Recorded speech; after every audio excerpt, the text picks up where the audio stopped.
Hello, welcome to my channel. In this video, we're going to look at the life of Margaret Thatcher, the only female Prime Minister the United Kingdom has ever had. Make sure to stick around till the end to find out why she was called the Iron Lady. So Margaret Thatcher was born in 1925 in Grantham, Lincolnshire. Her father was a grocer and a local Methodist preacher, and her mother was a very active member of the local Conservative Association. So she grew up surrounded by politics. And these early influences instilled in her strong values of hard work, self-reliance, and discipline. After graduating from Oxford University, where she studied chemistry, she trained as a barrister, which is the English term for lawyer, and joined a law firm in London specializing in tax cases. In 1951, she married Dennis Thatcher, a businessman, and they had 2 children together. But she continued to work and was elected as a Member of Parliament. In 1959, at the age of 33, becoming the Member of Parliament for Finchley. She held various government positions under several prime ministers until she became leader of the Conservative Party in 1975. And 3 years later, when the incumbent prime minister resigned amidst a major economic crisis, Thatcher was elected and became the first woman to hold the office.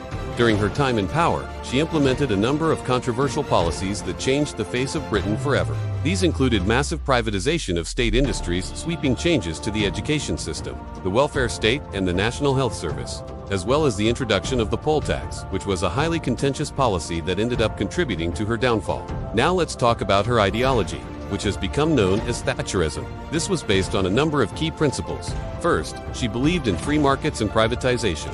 She felt that industries should be run by private investors rather than the government, and many state-owned companies were sold to private investors during her tenure.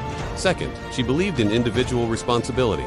That means that people should rely less on the state and more on themselves. Third, she was a strong anti-communist and on the world stage. She was a close ally of U.S. President Ronald Reagan and a fierce critic of the Soviet Union. She famously called the Soviet Union an evil empire and refused to negotiate with them. Fourth, she believed in law and order, and she was tough on crime and strikes. Now let's discuss some of her achievements. First, she revived the British economy. When she came to power, Britain faced high inflation, high unemployment, and a wave of strikes. Her program of privatization and deregulation helped to stabilize the economy and bring down inflation.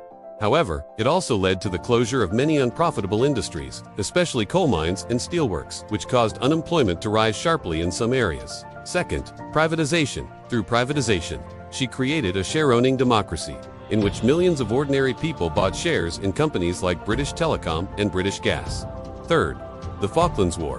In 1982, Argentina invaded and occupied the Falkland Islands, a small British overseas territory in the South Atlantic.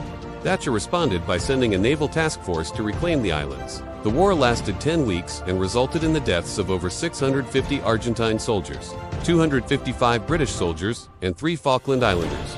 Although the war was a military victory for Britain, it was a costly one, and there was much debate over whether it was really worth it. However, Thatcher's handling of the crisis and her determination to stand up for Britain's interests boosted her popularity at home. Fourth, she lowered taxes. She cut income tax rates and reduced the burden on middle-class and working-class homeowners. Fifth, she had a strong global presence. She played a key role in ending the Cold War alongside U.S. President Ronald Reagan and Soviet leader Mikhail Gorbachev. She took a hard line against the Soviet Union, refusing to negotiate with them and investing heavily in the weapons to fight the so-called evil empire. She also forged close ties with the United States and played a key role in the historic We Are Bobby speech, in which President Reagan declared that the Cold War was over. Now let's have a look at some of the clashes and criticism she faced. First, unemployment. As mentioned earlier, her economic reforms led to the closure of many unprofitable industries, especially in the mining and steel industries. This led to massive job losses and left many communities devastated.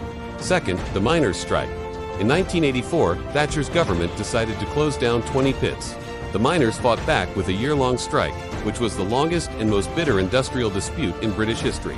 It was a violent conflict with both sides determined to win, and it became a symbol of the class war that was raging in Britain at the time. Third, the poll tax. In 1989, Thatcher introduced a new tax on households, which was supposed to replace rates which were based on property values, but it was a disaster. The tax was deeply unpopular and it sparked riots across the country. It was seen as unfair and it contributed to Thatcher's downfall.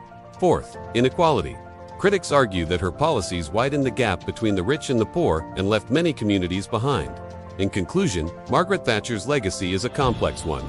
Supporters admire her for reviving Britain, standing firm against the unions and strengthening the UK's global role. Critics blame her for dividing the nation, fueling inequality, and causing lasting damage to industrial communities.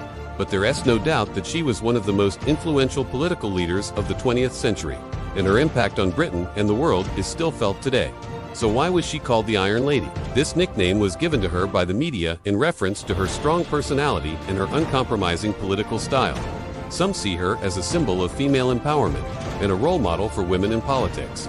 Others see her as a symbol of wealth, inequality, and corporate greed. How do you feel about Margaret Thatcher? Let us know in the comments below. Thank you for watching this episode. If you enjoyed it, please like and subscribe so you never miss an upload.